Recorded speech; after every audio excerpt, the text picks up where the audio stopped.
thank you for joining us at American Muslims for Palestine's first retreat that we're having with our annual convention.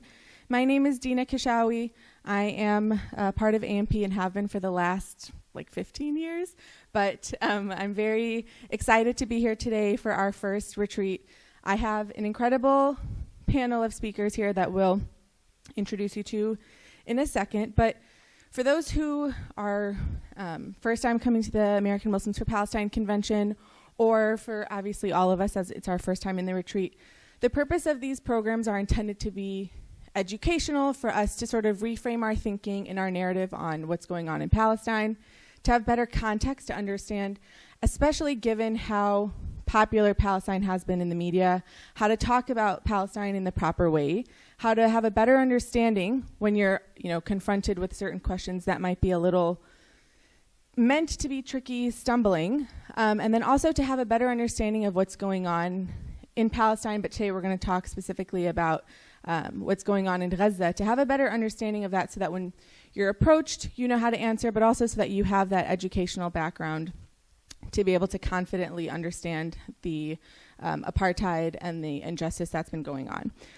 So without further ado, I would like to introduce this session. This is the Gaza in Context session, the world's largest open-air prison.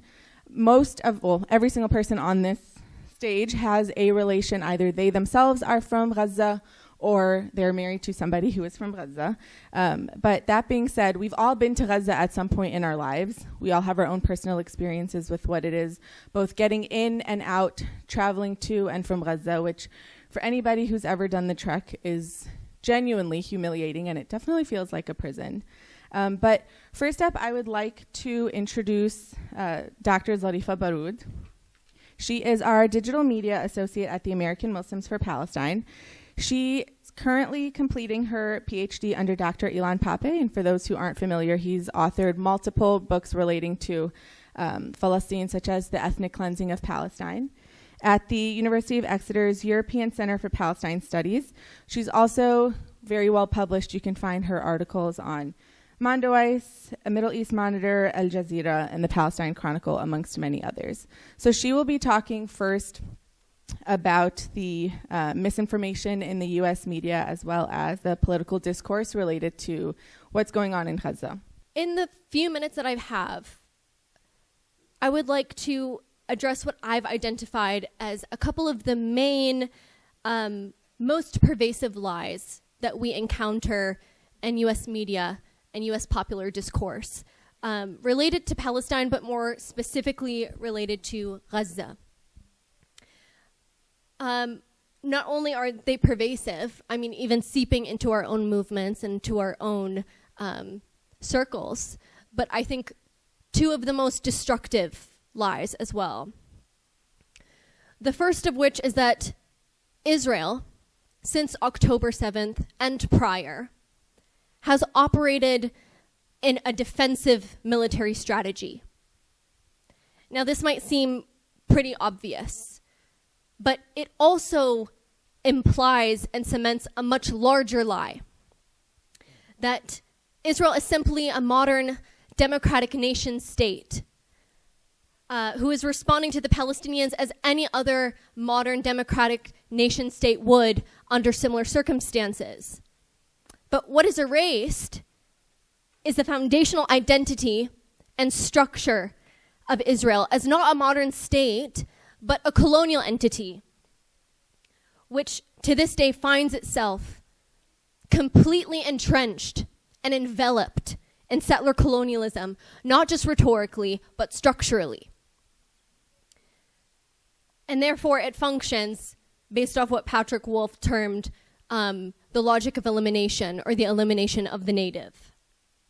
So from the actual buildings that house our Palestinian prisoners, to the laws that create a basis for military rule in the occupied West Bank and Gaza Strip, Israel is genuinely nothing more than a product of European colonialism. And as Edward Said said, the last remaining bastion of colonialism in the world. So without the proper identification of Israel as such, without placing it into its proper context, your understanding of everything occurring in Gaza right now on the ground is at best completely distorted.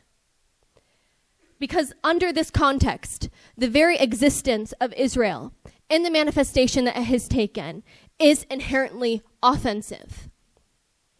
And to continue with this logic, it is impossible for the native Palestinian to not live in a state of permanent self-defense.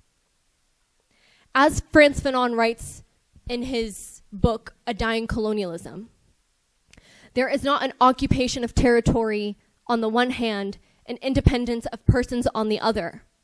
It is the country as a whole, its history, its daily pulsations that are contested, disfigured, in the hope of a final destruction. Under these conditions, an individual's breathing is an observed and occupied breathing. It is a combat breathing, end quote. So Palestinians have been placed in this posture of combat breathing, not only for 17 years of blockade and siege, or 57 years of military occupation, or 76 years of ethnic cleansing, but over a century of colonial rule and occupation in Palestine. So once again, the first war in Gaza was not in 2023. And it wasn't even in 2008. The first war in Gaza, I mean, you can date it back to 1917, the Battle of Rafah, which the British needed to enter Gaza and defeat Gaza in order to get to Jerusalem. But immediately following the Nakba, Gaza's Fedayeen movement continued the legacy of anti-colonial resistance that had been cemented during the British mandatory period in Palestine, and fought for their internationally enshrined right of return until the late 50s. So since 1948, and even since 1917, Gaza has been defending itself, not the other way around. But why Gaza? Why are we here talking about Gaza? Why are we not talking about any other region in historic Palestine? This leads to what I've identified as the second most pervasive and destructive lie that we encounter in our work and popular discourse revolving around Palestine and Gaza, that we even often hear among people that stand in solidarity with us or that people that are sympathetic with us, but it's that Palestinians and the Gazan people in particular are worthy of your pity or are helpless. As much as the violently racist framework in which Palestinians are discussed is informed by centuries of European colonialism, so are the ways in which Western discourse, even that of those seemingly sympathetic with us and our cause, disempowers the people of Gaza and dehumanizes them in its own right. But many of us, and I would hope all of us in here, know that Gaza is not weak. It is anything but fragile, and it is anything but helpless. And this is not just simply a disservice to the people of Gaza themselves, but it is completely ahistorical. As Gaza has been at the center of popular resistance beyond anywhere else in modern Palestine, it is the backbone of Palestine. And this is precisely why Israel prioritizes its erasure. Israel is not would never invest billions of dollars. Its reputation on the world stage, which it has cultivated over the course of centuries, the Zionist movement, in order to wipe out helpless, disempowered human animals. It would not commit itself to the role of prison warden for over 57 years if there was not something worthy of caging. So there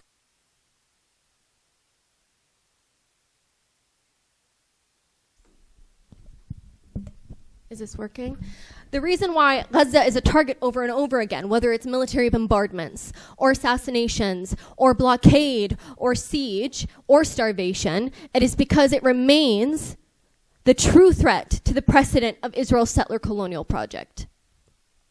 So as we move forward, 418 days into the Gaza genocide, I implore you all to fully work to comprehend the nature of Israel's settler-colonial project, but what it has also done to our own self-perception, the responsibility of our own government in the ongoing war of elimination in Gaza, but also our own collective and individual responsibility for the reproduction of Israel's settler-colonial regime fiscally, but also the reproduction of destructive and dismissive and reductive narratives.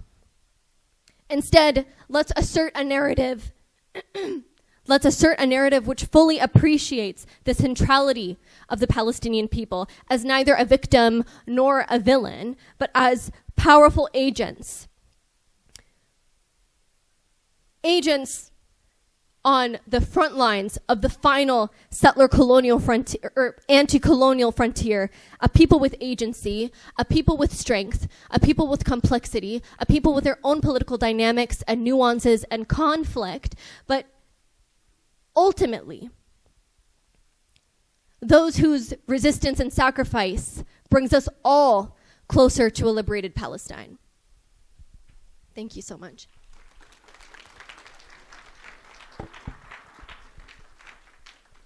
We will open it all up for questions once all of the panelists have spoken. But next up, I would like to introduce Deanna Othman. Deanna Othman has also been a part of AMP for quite some time, but she's a Palestinian American. She's both a journalist and an educator.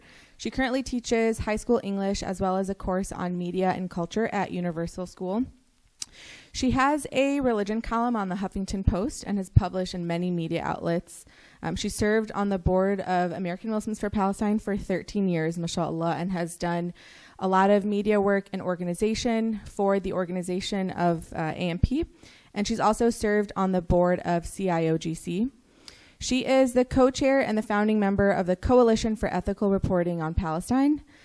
She has done incredible work both with how we talk about Palestine in the discourse in terms of media, how it's presented on public platforms, and obviously that's part of her mission with the Coalition for Ethical Reporting on Palestine. She's from the West Bank, village of Betunia, but she's traveled to Gaza before. Most recently, she was actually there in June of 2023, so just prior to what has happened over the last year. But she's going to be talking about the proper vocabulary when discussing Gaza. Thank you, Deena. Assalamu alaikum. So Zarefah really broke down a lot of the different myths and the different conflicting dichotomies that we really see in media when it comes to the nature of Israel and the Israeli state and how it's portrayed. And so I want to talk a little bit more broadly and also specifically about instances where we see these different myths and these problematic narratives in American media. And I want to first start by drawing attention to the significance of language itself and how we use language to tell our stories and why language is so important in constructing these narratives. And there's a quote from Toni Morrison from her Nobel Prize acceptance speech where she talks about how dead language is a threat and what that exactly means. So she says dead language is not only no longer spoken or written, it is unyielding language content to admire its own paralysis. Like statist language censored and censoring, ruthless in its policing duties, it has no desire or purpose other than maintaining the free range of its own narcotic narcissism, its own exclusivity and dominance.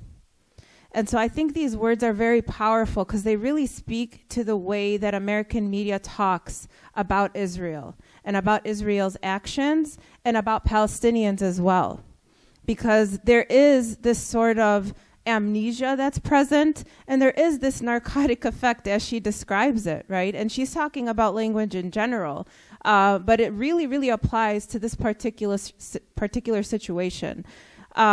She goes on actually to say that it actively thwarts the intellect, stalls conscience, suppresses human potential, and is unreceptive to interrogation.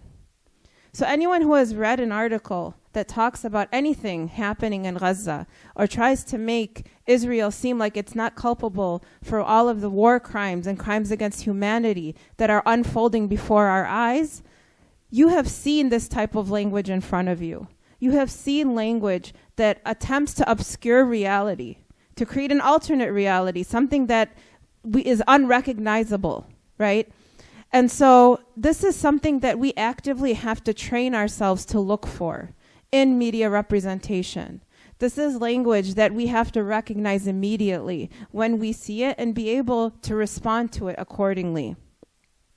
So starting kind of a little bit before that, when we do see articles or videos or posts on social media, and we take them in as consumers of this media, we really have to be literate about what it is that we're watching. And we have to ask ourselves certain questions. So what is the source of this? What is known about whether it's the account or the website or the reporter, right? Who is writing or speaking in this piece? What are some other motivations that may be present here in portraying a particular stance, right? Who are the sources that are quoted in it? And we see many examples where the perspectives that are featured are only from the Israeli government or Israeli military spokespeople or even Israeli civilians, and we don't have the presence of a Palestinian voice, of the Palestinian narrative. And any presentation that we do have, its truthfulness is called into question. So often we see the phrase, the Hamas-run health ministry or the Gaza health ministry, and it's intended to draw into question whether people can trust those statistics, right? Because those are kind of trigger words for the American public. And so these are things that we have to recognize and know how to respond to when we want to engage with the media that's in front of us, whether that's through social media or through contacting local newspapers or television stations or reporters. So we know that the Palestinian narrative has had a resurgence in American media. And that is something that has occurred as a result of this genocide. But unfortunately, it's nowhere near the place that it needs to be, obviously. And we often see some coverage of Palestinian stories and trauma, but they don't ascribe responsibility to what got them to that place. So we don't see mention of the word genocide. We don't see mention of the Israeli military killed, for example. There was an article that was circulating recently, being shared on social media from the New York Times, featuring a child who was an amputee. And a lot of people were sharing it, saying that, well, look at, they've actually included Palestinian suffering, on the cover of the New York Times.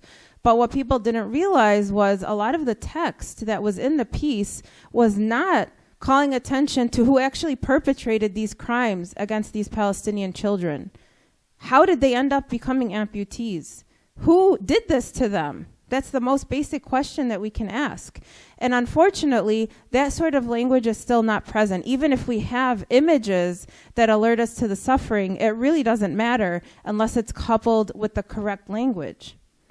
So, we have this idea, and I think it was touched on earlier in the previous session regarding Orientalism and the role that Orientalism plays in all of this, right? Because we see that the perspectives that we are presented with are through the lens of the white observer, right? The person who is looking at us almost like this specimen that they need to dissect and understand because we are, not as civilized, quote unquote. And so this Orientalism is reflected in the language of media and in the narratives that we are told. And so we have this concept in journalism of objectivity, right? That the reporter tells you objectively what is happening. They purvey this information to you, the consumer, and you process it as you will. However, this lens of objectivity is a myth, right? Because we see these biases reflected very clearly in the video and in the print and in the online publications that we read. And so the idea becomes that, well, objectivity is a thing only if you're a white person, because then you can be objective, right? But if you're a Palestinian and you're writing about Palestine, well, throw that out. We can't trust their perspective, right? And this is something that is present not only in media, but in academia as well, right? White voices are elevated versus the native voice that's often not seen as reliable. And so this is the framework that we're working within. And this is something, again, not present only in mainstream media, but this is present in academia, and this is present in Hollywood. And we can all think of multiple examples where we have seen the Israeli narrative inserted into film or into television or into even children's shows, right? And so this is something we actively have to be looking for and actively have to engage with, and so that it's not as prevalent in our media. Some of the different binaries, right, that are reflected, the good versus evil, right, and who are the good guys and who are the bad guys. Some of these very traditional binaries that apply to all minorities and oppressed people. They're categorized into the civilized and the savage, or the barbaric and the civilized, the good and the evil, the compliant and the non-compliant, right? And so it becomes very easy to sort of pigeonhole and throw the stories into the good side or the bad side, and where are you going to fit in? And unfortunately, some people have weaponized Islamophobia for this purpose, and they will call out Islamophobia in media, but they will not call it anti-Palestinian racism. They will not call out racism specifically against someone because they are Palestinian. They're more likely to use the label of Islamophobia because it's more palatable to the mainstream audience than uttering those words, anti-Palestinian racism. There are several, terms that we need to employ when we are talking about our own narratives, right? The narrative of settler colonialism, the narrative of occupation, using the term genocide, which we don't find, right? Which is not present in mainstream. Understanding that there is obviously, and this was touched on before, the difference between Zionism and Judaism and the role that plays. Some of the other problematic terms that we need to be aware of are the terrorism versus defense myth, which Zarefah talked about, right? That when a Palestinian is defending themselves, it's termed as terrorism versus Israel's myth of self-defense. We have the language used even to describe the genocide, so as the Israel-Hamas war, for example, or just the Israel, not even using the term Israel's war on Gaza versus with, right? Because it's implying balance in a situation that's clearly imbalanced in terms of the power dynamic.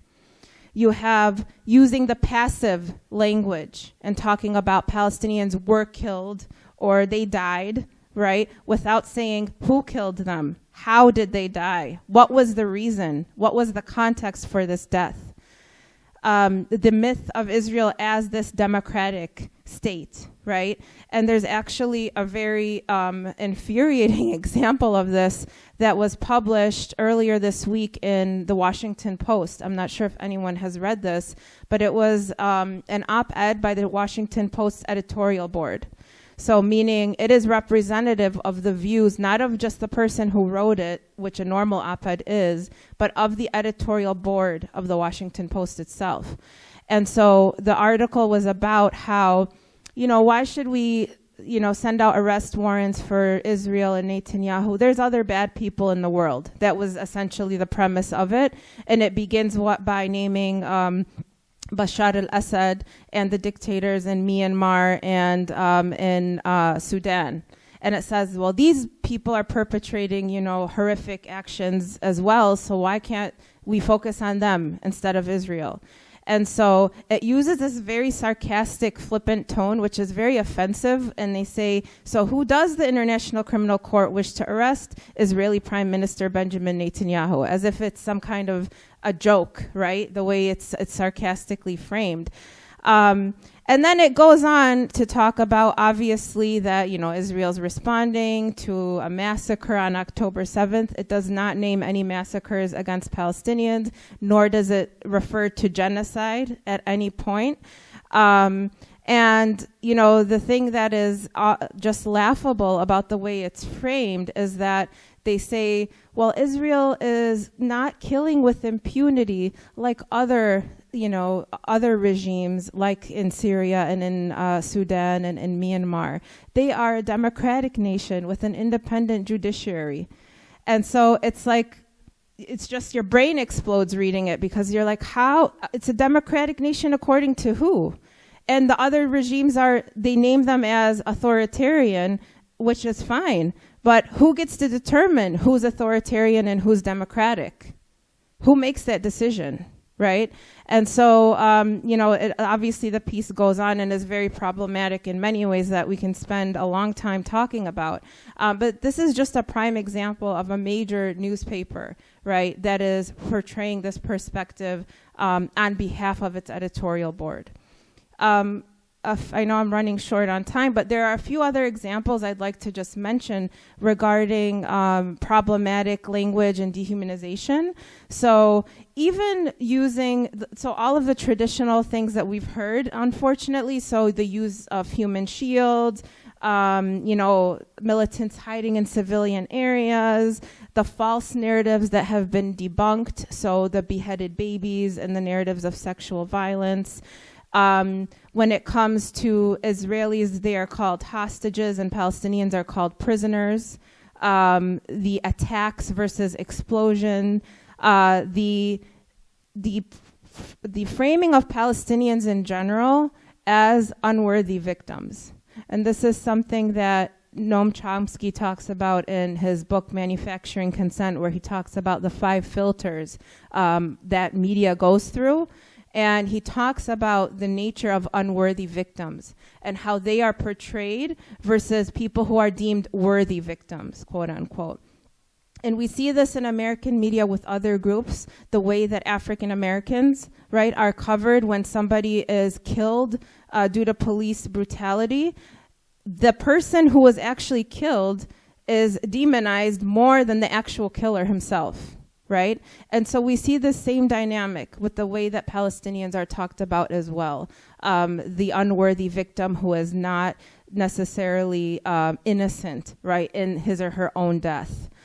And so I'd like to kind of end with that, with another quote from an academic and journalist, Mustafa Bayoumi, who says, it's the peculiar fate of oppressed people everywhere, that when they're killed, they are killed twice. First by bullet or bomb, and next by the language used to describe their deaths. A common condition of oppression, after all, is to be blamed for being the victim. And that blame gets meted out in language designed to rob the oppressed of their very struggle. Thank you.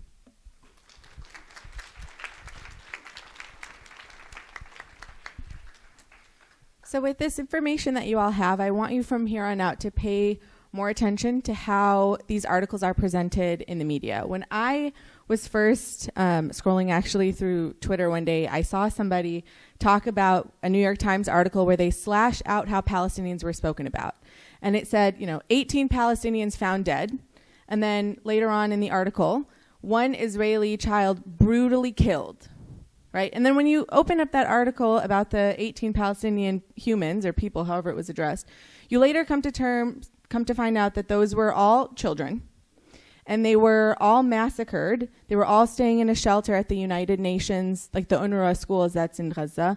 And that was the first sort of eye-opening experience for me to realize how big of a discrepancy Palestinians are addressed and noted in the media. And so now that you have this knowledge, I implore you to do the same thing, to really, as you're reading through these articles, make conscious efforts to understand where Palestinians are dehumanized, and then try to debunk that within your own circles, within your own network. If you're reposting or sharing this with social media, point out those differences so that other people can start to take heed and notice that as well.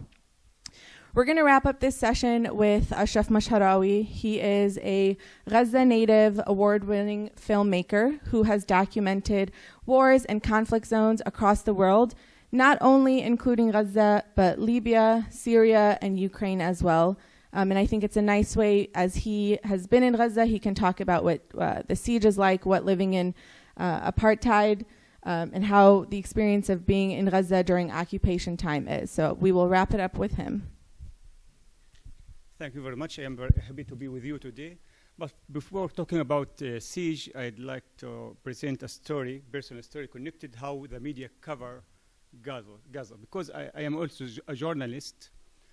Let me start with my personal story. When I was working with CNN and Channel 4 in 2008. When I worked in 2008 and 2009, when Israel attacked Gaza, that time was the first attack after the siege imposed in 2006.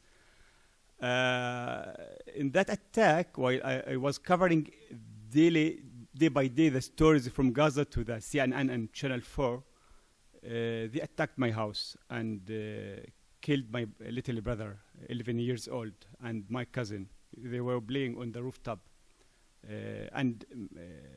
My cousin came to my house because it is considered a safe house. It is in the center of Gaza, but they killed them with a guided missile, drone missile. At that time, I rushed to the hospital because the first half an hour while my brother was alive, but was badly bleeding. And my crew was around me and started to film me while I am tried to help my brother. I tried to rescue him. Then he died. I carried my brother, went to the cemetery, buried with my hands. Then CNN published the story, and Channel 4. Then Zionist lobby here accused me. I am acting my brother killing, and he's alive, and this is just a dummy. It is not a real story. So CNN asked me to come and explain is my brother is really killed or not. I am reporting for them for years. Then started to ask me this silly question: is my brother killed? This is how the media think about us. Even when you lose your brother, you are in pain. They accuse you, you are lying. They didn't ready to accept the reality.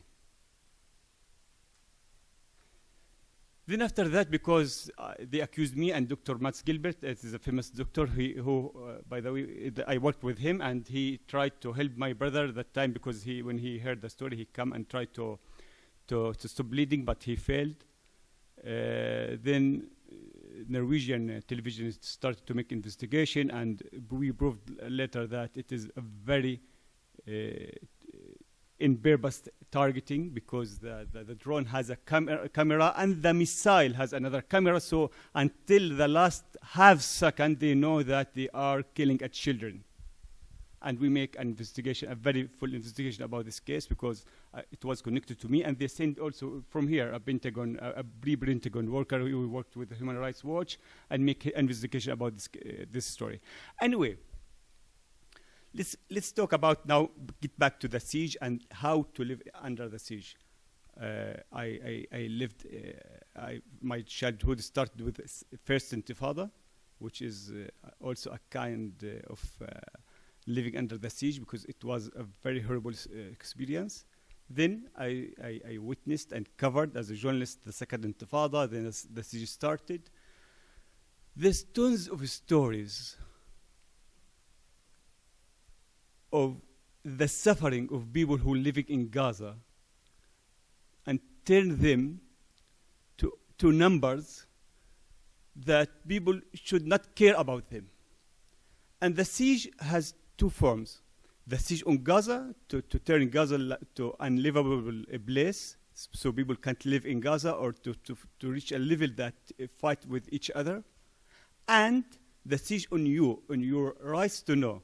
So they are disconnecting Gaza from the world and making like offline region, so nobody knows about should know about what's going on inside Gaza.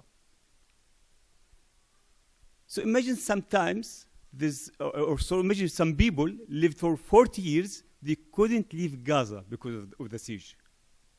They have no imagination about how the plane is, how to take a flight, how even they know no information how the bridge look like. They just saw it in the TV. The basic things they don't know. And the circumstances inside Gaza and the living conditions is very harsh. Imagine, even if you have money, like a journalist, and I make a good money, there's a lot of things you can't buy.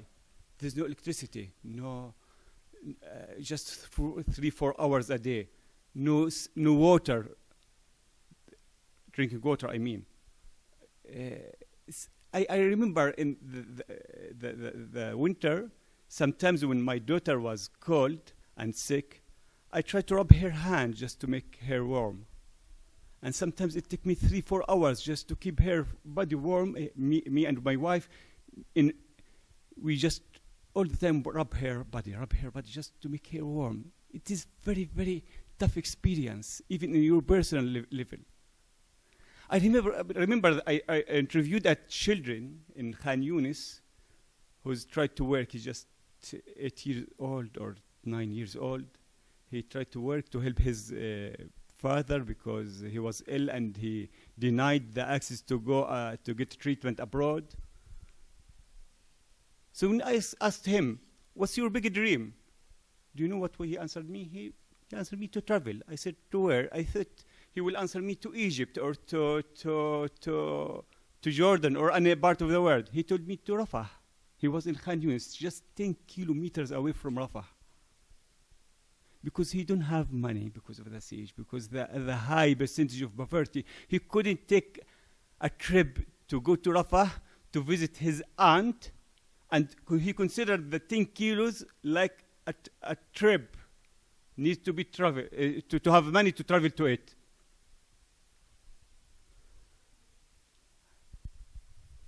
By the way, Gaza is a very nice city, by the way.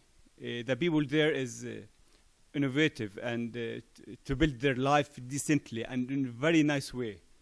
And who visit Gaza, they know it is like a strip on the sea. So it is a very nice place with a nice shore. So I have the opportunity many times to leave Gaza and to stay abroad, but I refused.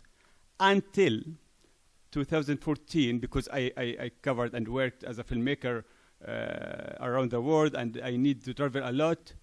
So every time when I travel, I need for 1 week, 2 weeks, sometimes 2 months to leave the border.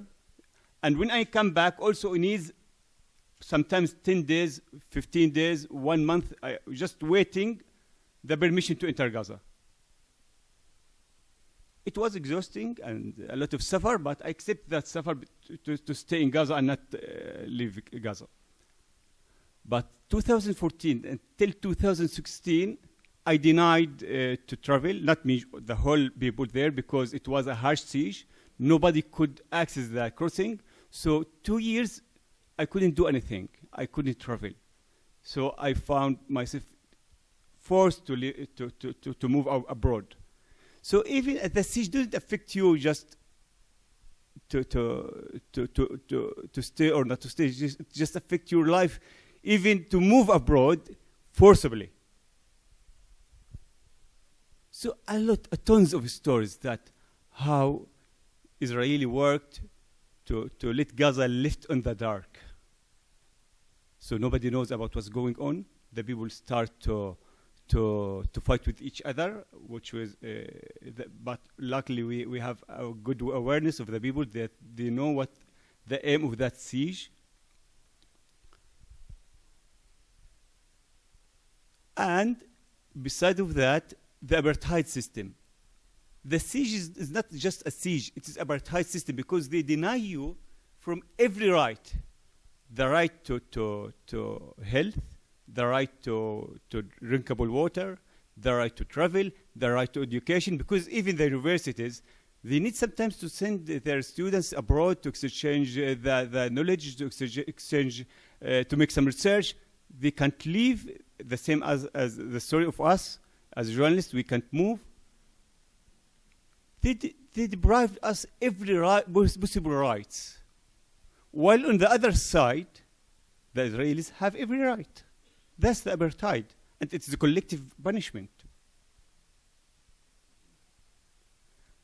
And the last thing, the awareness and letting people know what's going on.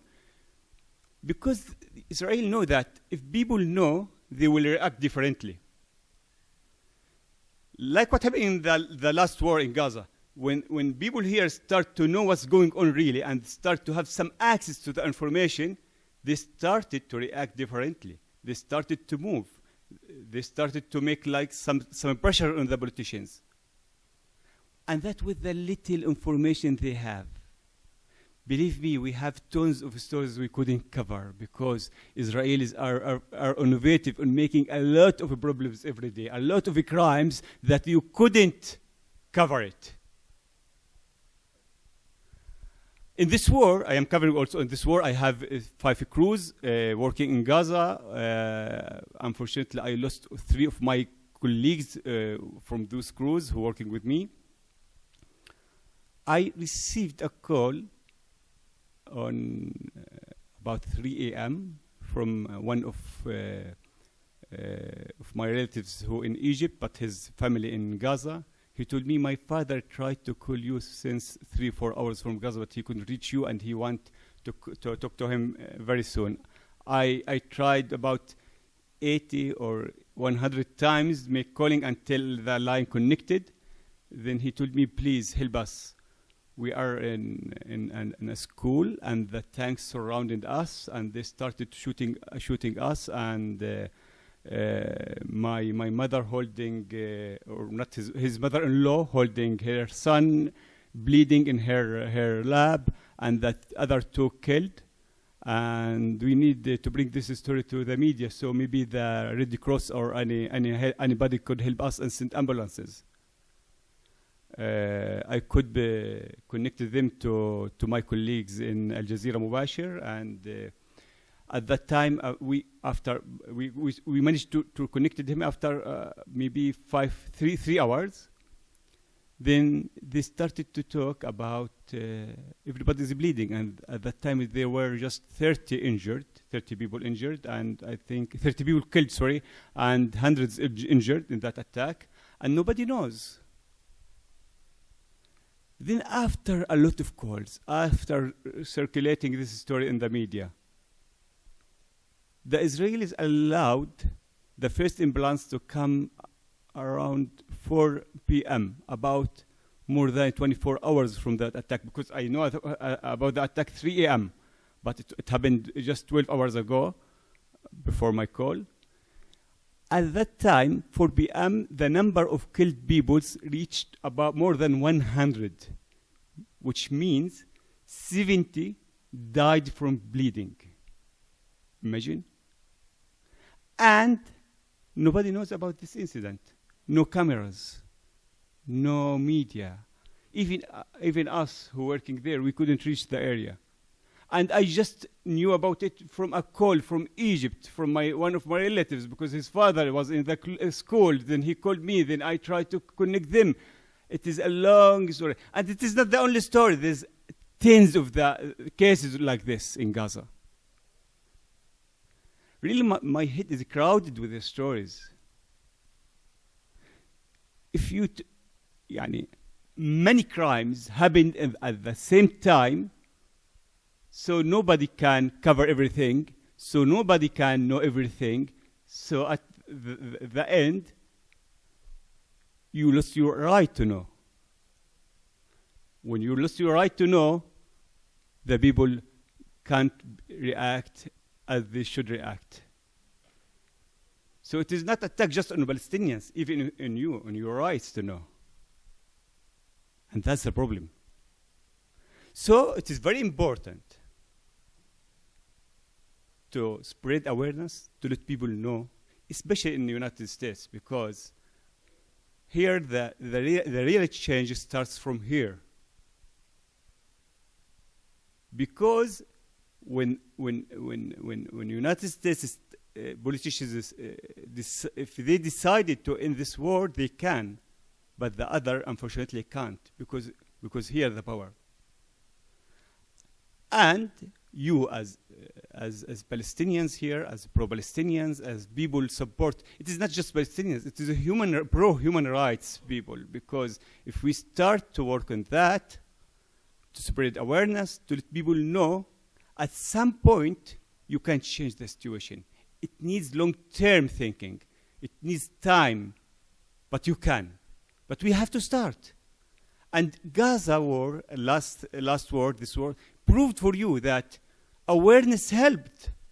Maybe we can't see enough results. The stop is still ongoing. The genocide is still going.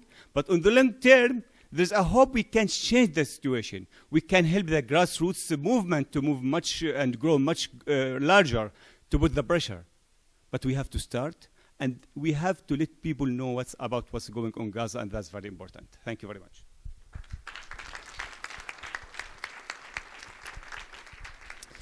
Thank you to all of our panelists. Before we open it up, I think we could do maybe 1 to 2 questions. I just want to put Gaza in context for those of you who are not sure or who have not conceptualized it geographically. We've all seen how it looks on the pictures. We all know that one side it borders, on the southernmost tip, it borders Egypt, and northernmost it borders historic Palestine. But if you think of it in terms of miles or kilometers, it's 26 miles from north to south. So for those who are from Chicago, that's Lakeshore Drive, really from like Loyola to University of Chicago. So quite a small population. At Gaza's widest point, it's 7 miles, and at its thinnest, and where majority of Gaza is between 3.7 to 4.5 miles. So it's really not that big of an area, but it is considered one of the most densely populated cities in the entire world, because 2.2 million people were crammed in an area that small. And for those who've ever been to Gaza, you notice we now build up. There's no room to build, horizontally, so we have to build vertically, which is why a lot of these attacks have such big impacts in terms of number, because one missile can attack an entire high-rise building with thousands and thousands of people living either in it or nearby in surrounding areas. But again, thank you to all of our panelists for giving and sharing their insight, their personal experience.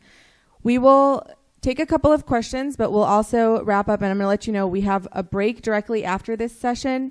You guys can go check out the bazaar, come back, and then we will resume back in this room at 7 p.m. for a session on utilizing our impact in terms of advocacy and how we can take advantage of the shifting mindset towards Palestine. So we could take a couple of questions if you want to,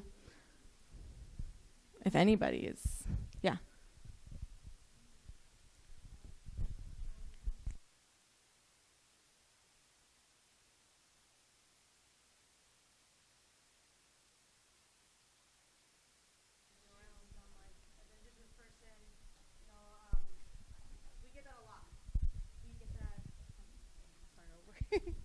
Assalamu alaikum. So as an indigenous person, we get that a lot, the tokenism, the, help the poor little Indians.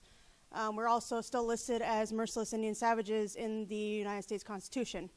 So so the tokenism and the Orientalism, we know that very well. And same with the unworthy victim. We have our MMIW crisis that is constantly happening, where indigenous women are being taken and murdered. And so you get, all these, the white people that get in the news, oh, they're missing or they've been murdered, but not so much our indigenous people and our black people, our black community, or, the Arab community, because it happens to all of our minorities. And so I just want to touch on that, I feel for you on that, because we get that all the time. It also, like, even when people see us, they see us as the angry natives. We're always angry. And then we hear, our brothers and sisters be called the angry Arabs, which is, well, why do you think, like, of course we're angry. So I just wanted to share that. And then we also, I'm part of a grassroots group called Pali Liberation. And we also produce videos on social media for families in Gaza. And we have over 350 families that we've vetted and have started helping. And so we feel like we're helpless. We feel like we're not doing enough. So what else can we do? As a grassroots group. My questions for you is what can we do more? Because we can raise all this money, but a lot of us are running into not being able to actually get the money to the families because PayPal is now cutting us off. Banks are cutting us off. We've been going through GoFundMes. GoFundMes actually shut down a few of our families, so we had to reopen them. There's a lot of things that we're trying to do and a lot of hoops we're jumping through. Is there any advice you can give, to us as individuals in these groups that are trying to help the families in Gaza? Thank you. Thank you very much, and thank you for trying to help people in Gaza. I think the most important, as I mentioned here in the United States, from you, just to spread awareness. Really, people here are hungry for what's going on in Gaza. They have no information. I am receiving every day a very naive questions about what's going on. They know nothing. Even from very decent journalists, sometimes I receive a very silly questions because they don't know. Because Israel managed to block everything going out from Gaza. The siege not just on Gazans, on you the siege. So the most important thing and the responsibility you have to stop this blockade on you, on American people. Because people here has the right to know. And you are the tool to let them to know. So you have a big challenge here. And it is not easy mission. But we have to start, as I mentioned, and Gaza don't need from you the money. We can manage in a way or another to do that because that's just a temporary solutions. But for the lasting solution, to think how creatively to let more people, especially from the people connected to the decision maker circles, to the people who could possibly could be in the future decision makers, the think tanks. I think here even the think tanks here don't do their work very very good because sometimes I have some reports coming from here. It is just lies and misleading information. It is not true information. So you have a lot of work to go and work in think tanks to make pressure on the outlets. For example, when we see lies or fake reports on the TVs, how many of us pick the phone or send an email arguing this is not a real story, this is a fake story, this is a lie? And it is not, we need not just when you make, for example, email arguing it is not true story, you have to be supported by facts. So you need even to invest in yourself to be well educated about what's going on, about the real information, to search very deeply about what's going on. And there's a lot of resources, especially if you know Arabic. Maybe in English it is a nightmare the situation, I know that. But you have to invest in our children and our circles and the journalists and try to make the connection, to make the pressure on our media here, to send them emails that explaining this is wrong because 1, 2, 3, 4, and you are violating your values, your responsibility to tell the people the truth. You have a lot of work here to do, and we have to work hard and to start from now, to act from now, not because we lost a lot of time in the past, and we need to act very fast in this way. I know we're short on time and our time is up, but I just wanted to make one comment before we leave. And if anyone has other questions, we can kind of talk individually. But I just wanted to alert everyone to the fact that, as our brother Ashraf mentioned, his personal connection to the story he was covering, the Gazan genocide is the first example of a modern conflict where the journalist is embedded, they're part of the story. They are fighting for their own lives, right? As they're trying to do their jobs, they're impacted by the deaths, right? And this is not the case with any other war that has been covered, where the journalists themselves have no safe zone, they have no protection, they have no immunity, nothing, right? They are part of the genocide just as much as anyone else is. And we've seen all of the examples of journalists who have been informed of personal loss, right, on the air. When they are covering these stories. And so this is something I feel that like our media in this country has given zero attention to, how catastrophic it is for an individual to be telling the story of their own deaths, of their own families, of the people around them, knowing that they could be killed at any moment as well. And so this is unprecedented in terms of the risk that journalists put themselves into. And yes, all journalists who cover war are putting themselves in danger. But we know in other wars, journalists are embedded within units with certain militaries that protect them. And this is not the case in Gaza. And so this is something that, you know, we also need to alert people to, as far as the narratives that are told, that these are people who are not just heroic in terms of telling these stories, but in terms of their own survival in these conditions. And that, you know, the story that he told about his brother being killed while he was covering a war is something that should shake everyone. That not only did this happen, but the outlet that he was covering this war for called into question his narrative, right? And as a journalist, that's your job, is to tell the truth. If somebody is hiring you, that means that they trust that you are going to be doing this job correctly. And to call into question whether somebody was actually killed or not just because you're Palestinian. There's no other reason. What other reason is there? So I just wanted to make sure that we all, you know, took this point home, because it's a very important one. And thank you guys. I know we got yelled at for the last session because we went over. So we just want to make sure that everyone has enough time for a break before we move on.